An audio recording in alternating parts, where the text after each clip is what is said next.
I will introduce you to Brayson Lee. He is he just said 61-year-old pediatric survivor of traumatic brain injury who will read a creative essay published in the Journal of Adolescent Health.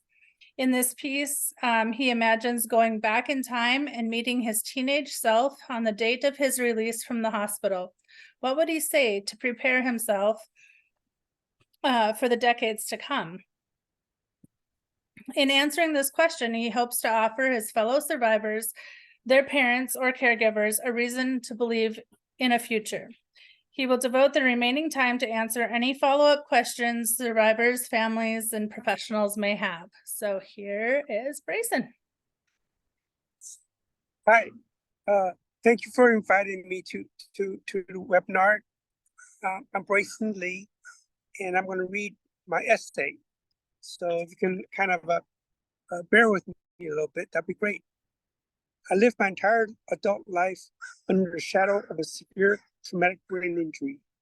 Imagine if I had a chance to go back in time to February 16th, 1981, date of my release from the hospital. What would I tell my 18-year-old self to prepare him for decades to come?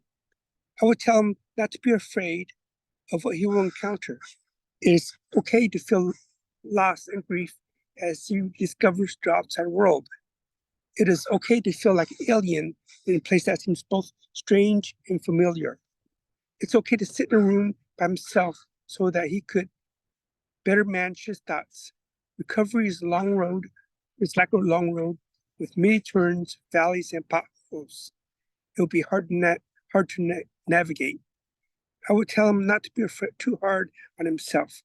He does not need to pressure himself into living up to the reputation he had prior to his brain injury. Most people in the initial years will be more understanding than he may realize. I would say that he may want to step back more often so he could experience the world with all its magic and wonder. I would tell him not to be overly consumed by the loss of friendships that will come. He may not understand that the dynamics of childhood friendships, even among those without brain injuries, can and do change over time. The loss of friendships may not be a completely unique consequence of his neurologic condition. The challenges of life after brain injury may only hasten the normal life experience. I would say that the loss of friendships will unintentionally free up time so that he could devote his energies to rehabilitation and challenges of transitioning into adulthood. This will be a big step for any teenager, let alone someone who is struggling with any number of symptoms related to brain injury, such as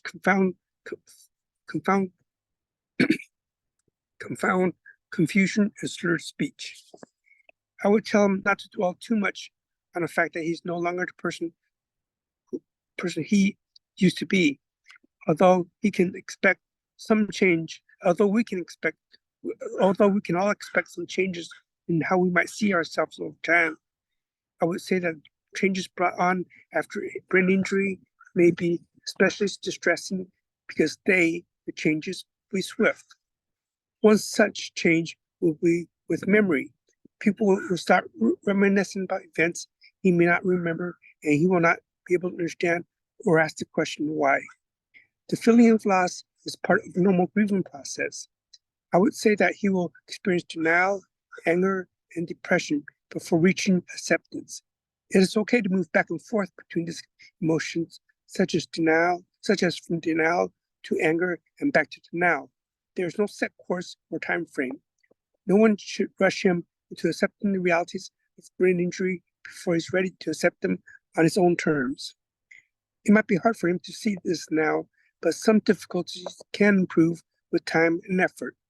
I would say that he will meet a passionate speech language pathologist, who will help him greatly, and that through their interactions, he will discover the drive to pursue his newly found dreams.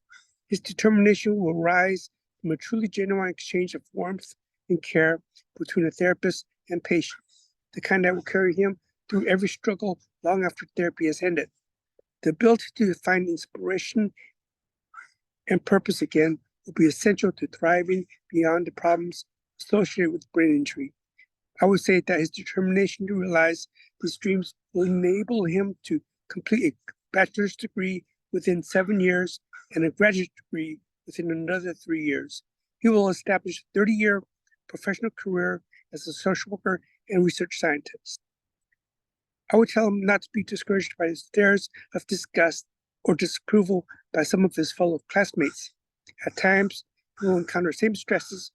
He will encounter the same stares by adults throughout his life. I would tell him not to be embarrassed by use of disability services or by the reliance on social workers or other therapists to help him through a rough week. I would encourage him not to surrender to his injuries before he has given himself a chance. I would tell him not to worry about failure. Finally, I would tell him that years of efforts will lead him to a meaningful and rewarding place, a life in which he can stand tall and claim that despite all the past and continuing challenges, a productive life after brain injury is possible. Recovery is a challenging process, especially during the first decade. There is no set period of time for when or how he reaches the point of acceptance. Embrace every moment of success without fear or concern for what people might think. At some point in decades to come, he will no longer feel lost in crowd for too long. He will discover the person he thought he had lost. Thank you. So I hope I read through the essay okay, and I can entertain any questions. Oh, you did really well. Yeah, so do you want to talk a little bit about some of those experiences that you did go through as an adolescent? Well, as I mentioned, I my injury was 1981, and back then there weren't that many support groups. There wasn't a foundation, a brain injury foundation in San Diego back then. A foundation started about 3 years after my injury, and the struggles I had was basically to find connection with somebody who was experiencing things that I felt, that I experienced. So that was important. School was tough. I only took one class a semester for a while, okay, and I could barely go through that. So it takes time.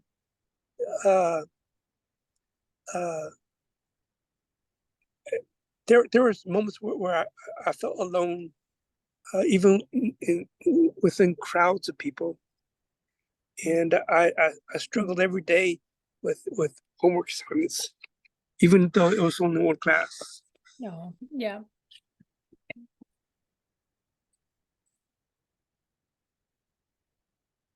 Were you able to get any kind of services then? Well, the good thing is that I started rehabilitation about a month after I left the hospital, and I stayed in rehab for almost a year and a half. And at that time, I had a very good speech pathologist and a social worker and a full team of occupational therapists, physical therapists, and they were very good. My speech pathologist was the best because I stayed with her for almost the entire time, a year and a half. I was pretty much dependent on her for a lot of things. And after rehab was over, I was a bit at a loss again until I recontacted my social worker, and she helped me go back in for a second round of rehab. Okay. Yeah. Yeah. Anybody else have questions? Anything you would like to hear him touch on? can type it in the chat or come off mute. Either way, just ask away.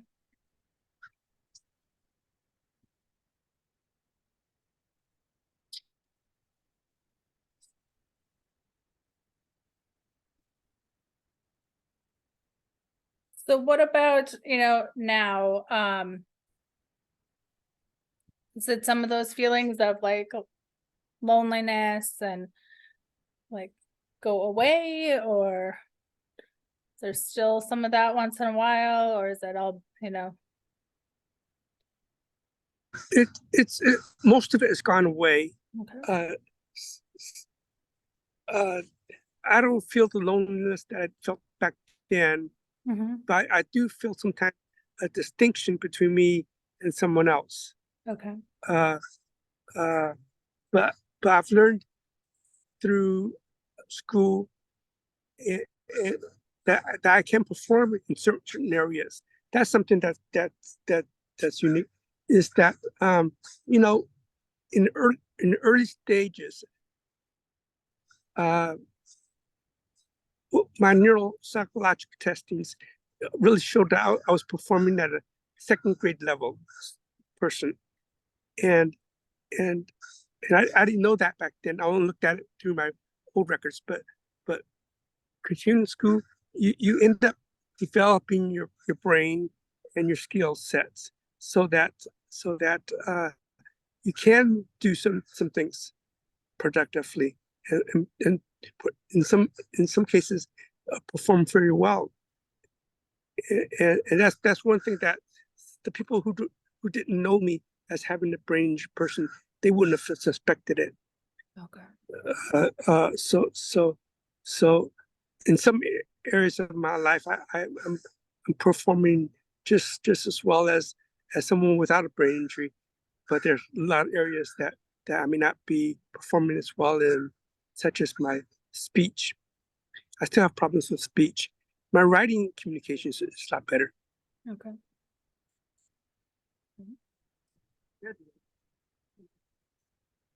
Yeah, there's a question in the chat. Any tips for a caregiver working with someone with a traumatic brain injury?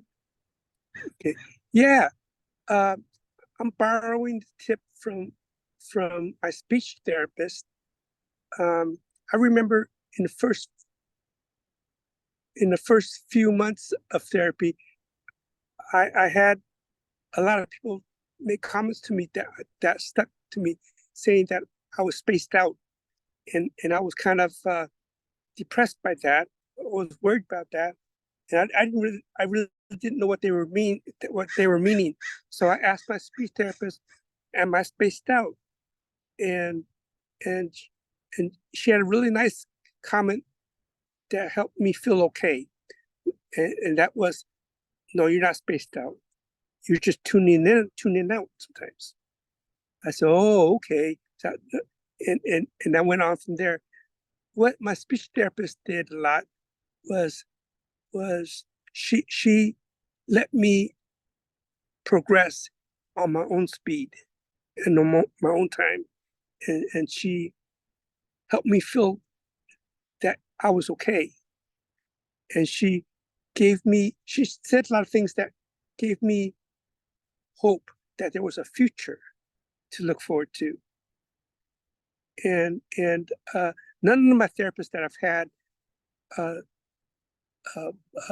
really talked about, well, you have a deficit or something like that, or they just worked with me, and they were just patient, and they worked with me.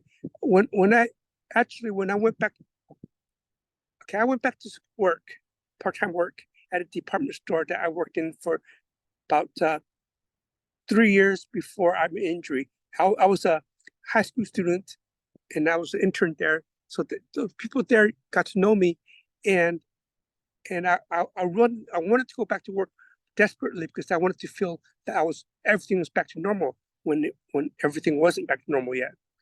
But the good thing about work was they knew me, the supervisors, the store manager, they knew me so well that when I went back to work and I didn't do well, rung up sales at the wrong price. They never said anything. They just let me be. And I didn't get fired for things.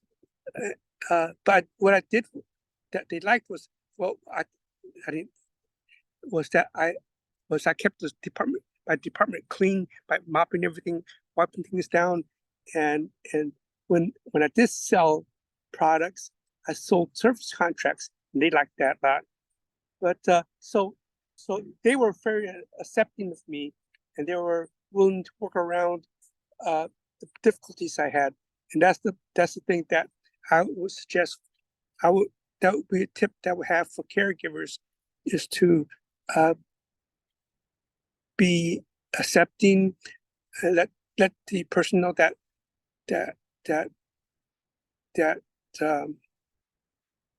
well, let the person know that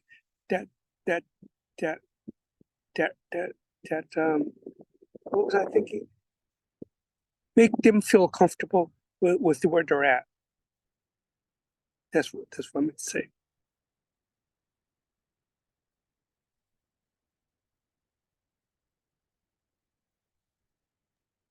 Okay, anybody else have any questions?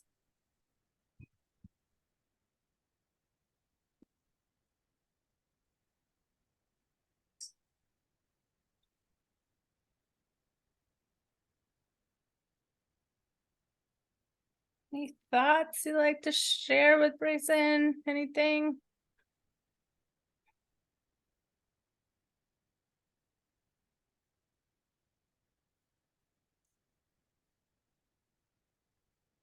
It's quiet today.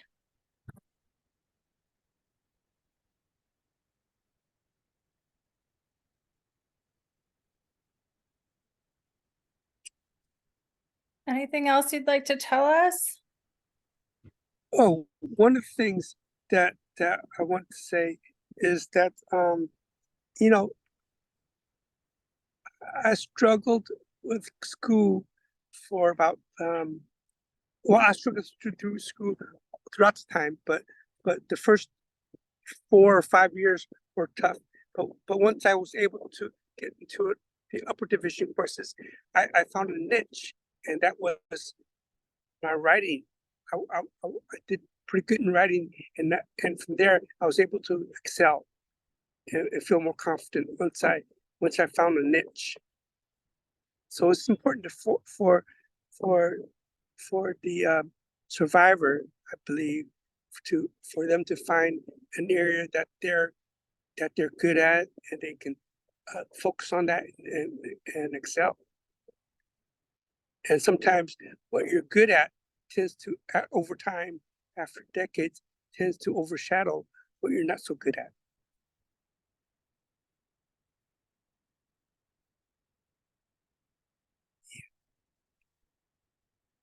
Does he have any book out? Yeah, do you have any books or other written works? Okay, I have a proposal for a book out, Okay. and it's being like kind of like sent to literary agents to see if they're interested in representing me. And the book is titled "Without a Helmet," and it's about my journey. Okay. And there are a few dark moments, and a couple of bright areas too. So yeah. Thanks for asking.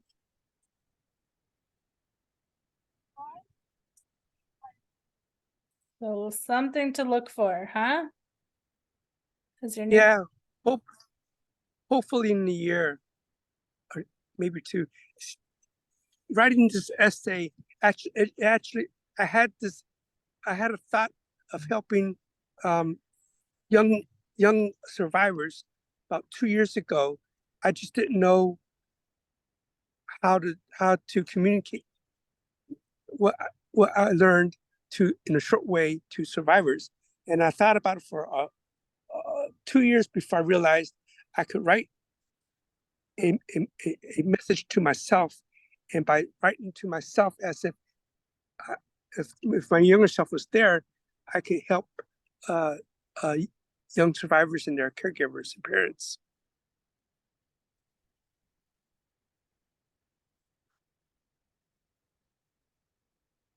So does it help you in your life too? Does writing help you? Uh, it, it comforts me a little bit when I write, because um, uh, when I first started, my speech therapist said I couldn't write a sentence at all. I Oh, couldn't put two words together. And then she was really proud of me when I wrote a complete sentence. And and and that was one of the things that drove me in school. Was I wanted to keep practice writing because I wanted her to be proud. And and and uh, and uh, and and that was one thing. So writing helps me uh, um, express my thoughts on paper, and sometimes releases the the energies that's inside me. So that's good. yeah. So it's kind of part of your therapy too, to write and be able Yeah, to express yourself. yeah, Yeah, yeah. Yeah, and Polly says that's awesome. She hopes your book gets published, and she, you know, like it will be helpful to other survivors and caregivers. Yeah. Um, okay. Another question, is it easier to find words in writing than in speaking, or is it all the same? No, at uh, my the part of my injury affected part of my I have a scar in my brain, somewhere in the brain, that controls speech, and that scar is still there even now, and it it affects my speech and affects my word finding. And the good thing about computers, I didn't, when I started, there weren't computers. Only about 3 or 4 years later, there, Apple came out with a computer, and it took a long time before Apple had a thesaurus. And I loved the sources because I could come up with a word and try to find another word that means the same thing. And that's where I learned to write more, by using a thesaurus and using computer.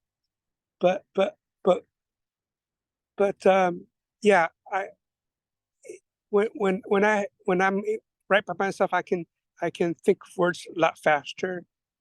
I can express myself better than in the moments, because in the moment sometimes I forget what I'm saying, or or or or I can't think of the words that I'm trying to say.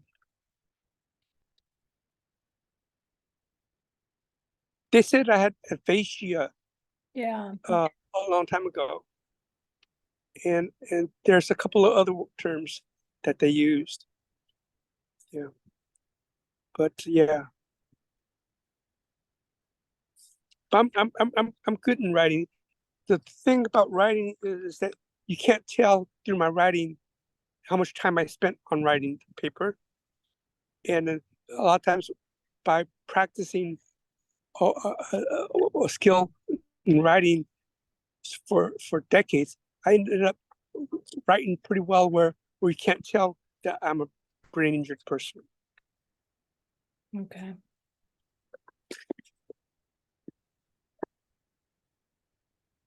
Yeah, Sandy says you're very courageous. Prayers for your book to be published so your journey may help others. Thank you for sharing your story. Writing is a great tool, and I believe it has helped you. She says, God bless you. Thank you. Let's see if we have other questions. Yeah, like Jill said, it's interesting about the, you know, reading, the speaking and the writing. You can take your time with writing in a way that is difficult with speaking, because yeah, you know, I'm sure, yeah, you feel rushed, you know, somebody's expecting you to answer, you know. So that's true for everyone, I think. in a lot of ways. Yeah, you are an inspiration, and Laura Lee's very glad she was able to hear your story. Thank you. So anything else anybody wants to know, or?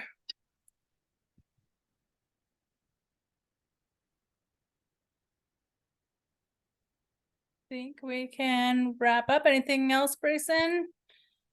Oh, no, not too much. The one thing is that with survivors, there seems to be a new challenges every decade as you grow. So it doesn't end. You don't. It just evolves, and the good thing, the really good thing is, back in early 1980s, I had a super hard time, and now in 2023, some of the hard times kind of fade away. So I don't recall all the too many bad things. So they go away, and the good memories stay. So that's good. Yeah. Yeah. Yeah.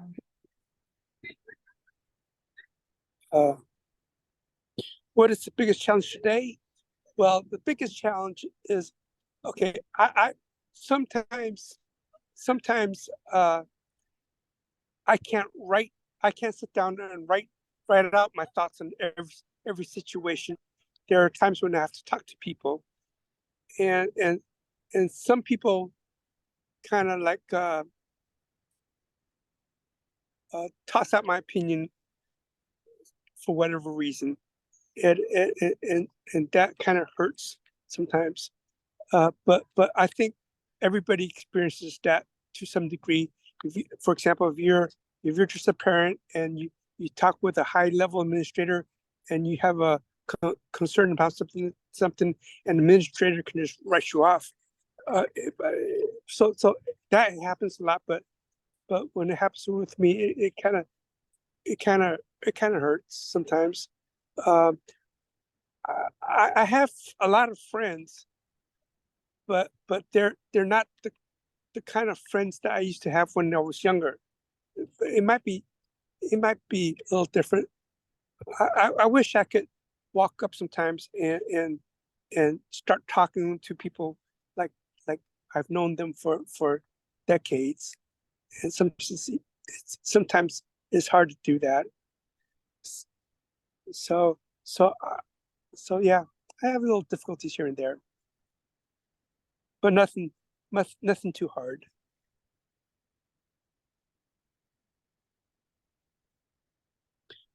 I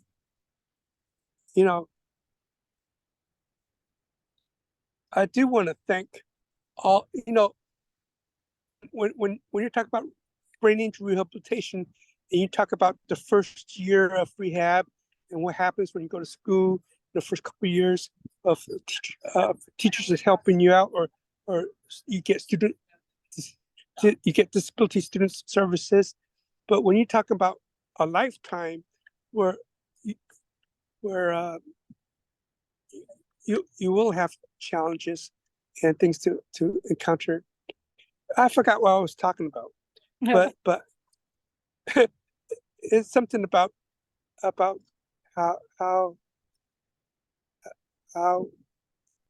you survivors will face difficulties through decades, but some difficulties will get easier with time. Yeah, that makes sense. Yeah.